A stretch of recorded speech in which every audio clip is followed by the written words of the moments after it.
हमारे स्टूडेंट आपका अपना इंटरव्यू स्वागत है।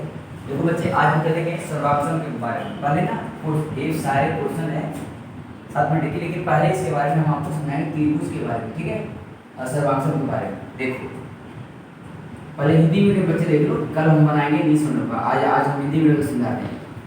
त्रिभुज, त्रिभुज का मतलब तीन होते हैं। कितने बिंदु होते हैं? कितने बिंदु होते हैं? तीन। नाम बताइए। अच्छा, इसमें कोण कितने होते हैं? कितने कोण होते हैं? बिल्कुल सही बताया आपने, बहुत बढ़िया। देखो अच्छा, शीर्ष कितने होते हैं? शीर्ष यानी बिंदु कितने होते हैं? तीन। ये आपने गलत बताया। और भुजा कितने होते हैं? भुजा यानी ए बी और ए सी और बी सी। भुजा का साइन सिंपल ऐसा होता है और कोण का ऐसा बीच वाला। अब हम लोग आगे बेटा लिखा है सर्वांशम। देखो सर्वांशम का मतलब क्या होता है? समान। सर्वांशम मतलब ये होता है, राइट। इसका मतलब क्या होता है? S A S, A S A मतलब एस का मतलब भुजा और ए मतलब कोण और एस मतलब भुजा। भुजा कोण भुजा, ठीक है। इसका मतलब होगा कोण भुजा को, हाँ, भुजा कोण, ठीक है। ये आगे यहाँ पे हुआ। अब देखिए, अब हम कहते हैं पहले क्वेश्चन क्या लिखा? दो रेखाखंड सर्वांशम होते हैं यदि, आप बताओ, दो रेखाखंड, ठीक है, दो रेखाखंड मान लिया। मैं आपको पहला बता रहा हूँ, ठीक है। पहला का ए बोल रहा है दो रेखाखंड, मैंने दो ले लिया, ठीक है। सर्वांशम होते हैं, मान लो कि हमारा ए हो गया, हमारा बी हो गया, और हमारा सी हो गया, डी हो गया, ठीक। सर्वांशम होते हैं। तो यदि क्या करेंगे? समरूप करेंगे। क्या करेंगे? समरूप। मान लो कि अगर ये चार है, चार ये भी होगा, समरूप के विषय होते हैं सिमिलर। क्या होते हैं? सिमिलर। तो यहाँ पे हम समरूप करेंगे, समरूप एंड सिमिलर। अच्छा, अगली क्वेश्चन, मानो कि एक एंगल है, खुद ही देखो, यहाँ लिखा ए, यहाँ बी, यहाँ सी, ट्रायंगल मान लिया। अब एक कोण का मान 70 है, खुद ही देख लो। ए लाइन है, इसकी कीमत होती है 180। कितना होती है? 180। एक का मान दिया 70, कितना होगा मान?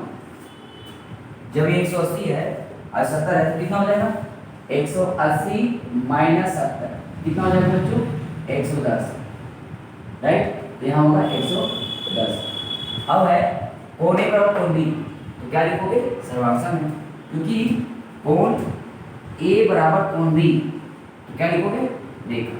रेखा लिख सकते हो, रेखाखंड या सर्वांशम, क्योंकि सर्वांशम तो होता है सर्वांशम।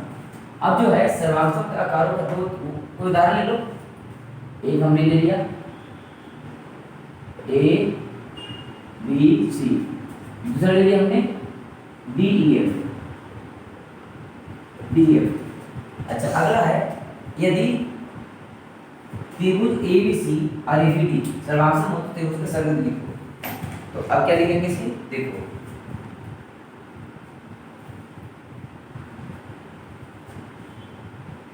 अब जो है, अब जो यहाँ पे लिखा है दो त्रिभुज, हमने यहाँ कर दिया ऐसे ए बी सी, और हमने इसे कर दिया डी ई एफ। अगर हमने लिखा जैसे मानो ए बी क्या लिखोगे? डी। बी सी का ई एफ, बी सी का ई एफ, और ए सी का डी एफ, ठीक है। जो ए सी है वो डी एफ के बराबर है। अगला क्वेश्चन, इसके बाद जो एंगल ए है वो एंगल डी के बराबर है। जो एंगल ए है वो एंगल डी है, जो एंगल बी है वो एंगल ई है, राइट। इसके बाद जो सी है वो एफ है, ए आपके बराबर होगा। जैसे कि मानो यहाँ पे मैंने ए बी किया तो डी करेंगे, जो बी सी होगा ई करेंगे, और ए सी जो होगा वो डी एफ करेंगे, जो ए होगा वो डी के बराबर होगा, और जो बी होगा वो ई होगा, जो सी होगा वो आपका एफ होगा। ठीक है, अब देखिए, अब आपका चौथा क्वेश्चन है, देखिए चौथा, जिस मानो को दो ट्रायंगल बनाया, हमने बनाया डी ई एफ, राइट। दूसरा है बी सी ए, बी सी ए। अब देखो ई जो है यहाँ लिखा एंगल ई, ई बराबर क्या लिखा है सी, तो यहाँ लिखो सीधे लिखो सी। चलो ई एफ क्या हो जाएगा, सी ए कहाँ है, सी, एफ कहाँ है, एफ, इसका हो जाएगा ए, तो यहाँ हो जाएगा angle A. D F, D F मतलब बी, डी एफ का हो जाएगा बी, ये हो जाएगा बी। ठीक है, तो दोस्तों ये था आपका हिंदी मीडियम का, फिर बाकी हम कल बनाएंगे इंग्लिश मीडियम का। जब तक के लिए नमस्कार।